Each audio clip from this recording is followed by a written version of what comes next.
Hey everybody, it's Professor Powerline and welcome back to more. Like I said last time, Ruse. I didn't really get all that much requests for this, but I figured I should do it anyway if I'm going to ask for challenges for those of you who don't know how to play the game. So I'm going to do a quick tutorial round of Ruse. Alright, so here we have the main screen. You can choose the stage, and these are going to be all the things you guys can send in the challenge. You can choose stages. We have 1 versus 4 stages, and 2 versus 2. Some of these have free-for-all options, some of them are exclusively team, so yeah. This one, let me go to free-for-all one so I can show that real quick. Nope, not this one. Okay, let's try here. Yeah, see, this one's got a free-for-all option, so that's awesome. Let's go back to Blitz. That's a good tutorial stage. You can also choose the time mirror. We have 1945, 1942, 1939, Total War, and Nuclear War. I will not do Nuclear War. Nuclear War is a pain, alright? Total War is probably my favorite, but, you know, whatever. Time limits, not gonna let you guys set these because I'll get people asking me to do them in 10 minutes and that's just a pain, so. You know what, actually, if you want to see me do a quick round, I guess I'd let you say, you know, whatever. So you can specify time if you want, alright? Whatever, but for the sake of this, we're gonna do 60 minutes because, whatever. Anyway, then we have the computer here. You can change his nation to whatever. We got America, Germany, UK, France, Italy, Russia, Japan, and random. Let's put him on random. Have his difficulty, easy, medium, or hard. I'm just going to always do hard. Profile, we got regular, just does whatever he wants. Air Force, duh. Howitzer, he builds a lot of artillery. Prototype, prototype weapons. Blitzkrieg, he'll rush you. Turtle, just defend, and of course random. Alright, I'm just going to roll with these settings and make this as quick as possible. Because I don't think a whole bunch of people actually care about this game, so, you know, whatever. Personally, I love this game beyond all reason, but I get the feeling a lot of my viewers don't, so whatever. Anyway, quick serve where everyone is. So, here's how the game works. What you have to do is, it works like all strategy games. You build off resources. You can get resources in 2 ways. Either claiming these little supply depots will have a set number of resources already in them, or building administrative buildings. Administrative buildings will get you $4 every, or not $4, $1 every 4 seconds, which isn't a lot, but you get enough of them and they really help, and they'll never run out of money, so they're really nice. They're also not, you don't have to worry about them getting hit by enemy, which your supply depots will have that problem. Your main base will also get you $4 or $1 every 4 seconds, so we're already getting $2 every 4 seconds, so that's pretty good. Anyway, with that, I'll just go through the screen one by little. Here we have our Ruse screen. This is where the game gets its name. Our Ruses are Blitz, increases your speed by 50%. Fanaticism, your guys don't retreat. Terror, your enemy will retreat faster. And yes, there is retreating in this game, which I thought was a nice touch. Decoy buildings, I don't really use these, but they're sort of nice, I guess. Fake offensive, you can make these fake units to sort of psych your opponent out, but they die in 1 hit if they get hit, so I guess they're sort of effective if you just want to scare your opponent with these mass numbers. Spy lets you see enemy units that would otherwise be invisible. Decryption lets you see your enemy's movements, like the little arrow you get when I move something, you'll be able to see your opponent's one of those. Radio silence hides our units, just takes them off the map altogether unless your opponent has recon. Camouflage net hides your buildings, and reverted intel will make big units appear as little units and vice versa. With that, go on to the next section, the HQ bar. This is where we can build supply depots, which I'll build another of now. You can also build administrative buildings, secondary headquarters. Secondary headquarters are useful because they function as normal headquarters, except for the gaining money thing, and they're not quite as resistant, so yeah. Then next up we have our bunkers, anti-personnel bunkers, anti-tank bunkers, anti-air bunkers.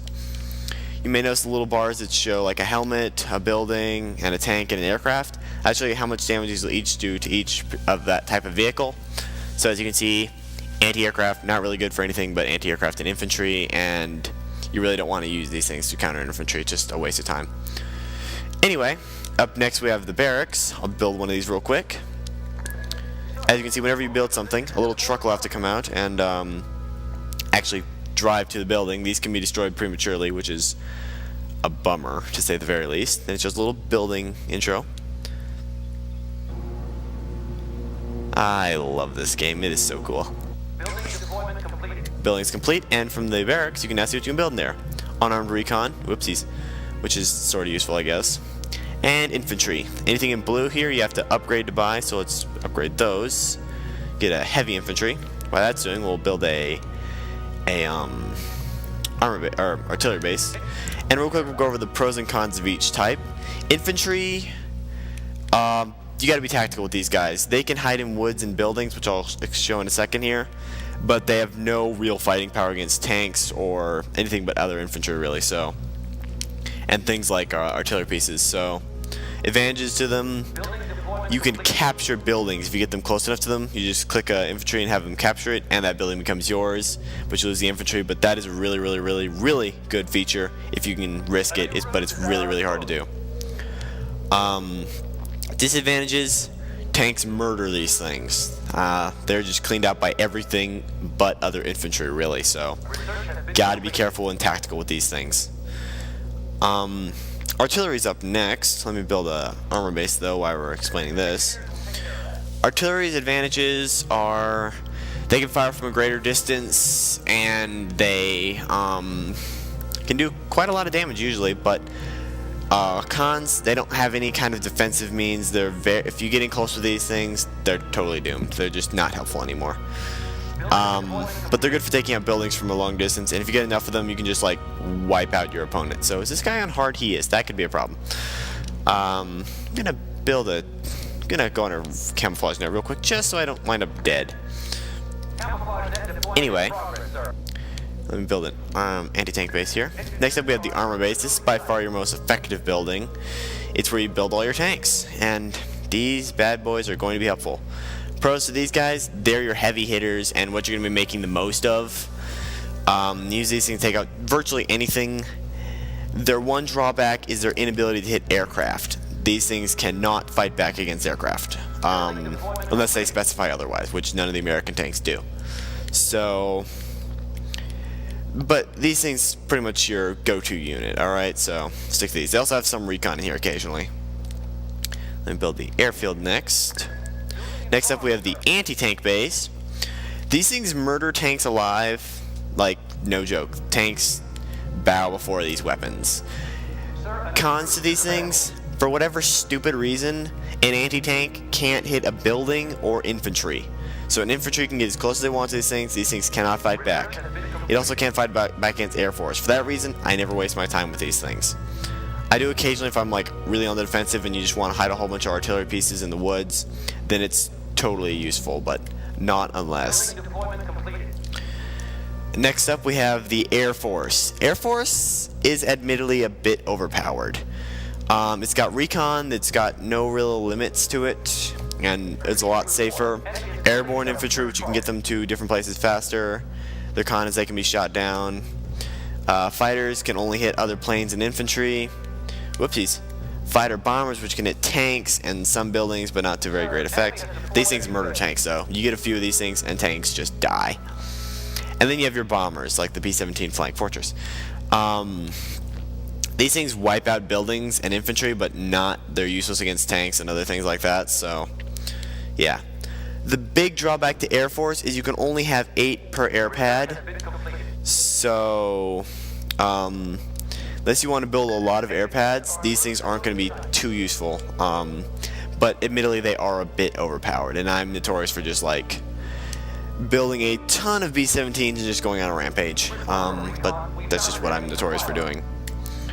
I should really do something about this tank column that's coming towards me, but I'm not going to. I'm just going to ignore it for now. Last is the prototype base, but it's not quite built yet, so I'm just going to sit tight for a second here. Alright, there it goes. Prototype base is the final one. This has just sort of whatever in it. Can have anything except infantry and planes. Advantages to this stuff: it's usually got incredible stuff in here, like the long tom, incredible range for artillery, super heavy tanks, flamethrower tanks, rocket launcher stuff. You know, this is your really, really specialty stuff. Drawback: it's really expensive and takes a long time to make usually. So yeah, but there can be some really practical stuff in here.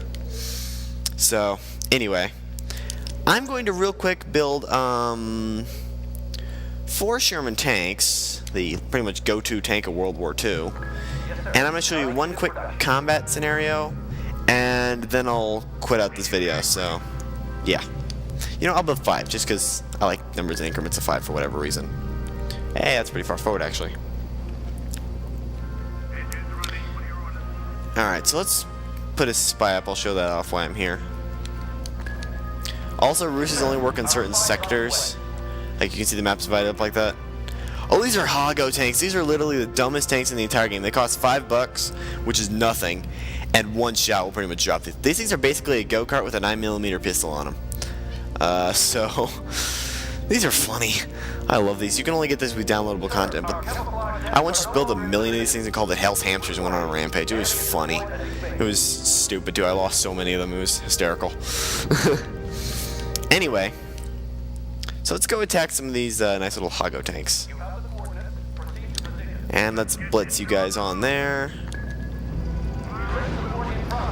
And I love this because it actually shows like each individual tank firing. It's just such a... Oh, wow, these are anti-aircraft guns. Nicely done. I have tanks on anti-aircraft gun. That's just... Oh, wow. Don't let that rapid fire fool you. They're not actually doing all that much damage. I'd hoped I could show something retreating, but my troops are just a bit superior. So let's go attack something that can actually take me out, like this pillbox here, which is a Japanese bunker.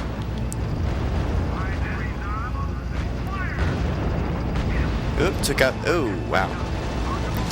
Anyway, once you get hit enough, your character will, your little thing will start turning black and running away, and it won't fight anymore. The only way to keep it fighting is to get fanaticism on it. Then they'll fight till they die. And it's, ooh, got an achievement. So, yeah, that's the fundamentals of this game. I guess in challenges with whatever it is you wanna, see. I've already got one challenge that I'll be showing later, but not immediately because I don't want them to be all too crunched together. So, yeah, I don't really expect too many challenges because this game was... Not a lot of people know about this game. For whatever reason, it was an amazing game, but not too many people know about it, so... Yeah. Well, anyway, that concludes my little tutorial. Oh, one last thing I need to throw in.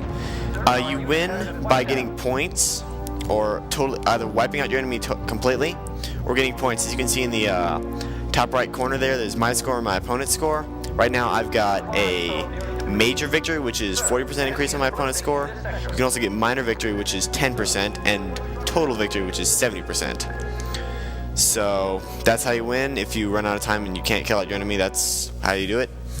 But to me, a win isn't a win until you've wiped out your opponent beyond all reason. So, wow, that aircraft gun can't even take out a supply truck. That's sad. Is that a Hago? You can also press... No, it's an anti-aircraft gun. It's gonna die. Watch this. Dead. Oh, wait, no, it lived through that. Wow. Impressive. Now it's dead. Okay. Well, that'll do it for this little, whatever you want to call this, tutorial. Submit challenges if you want to. Hope you enjoy this particular section. Anyway, see y'all next time.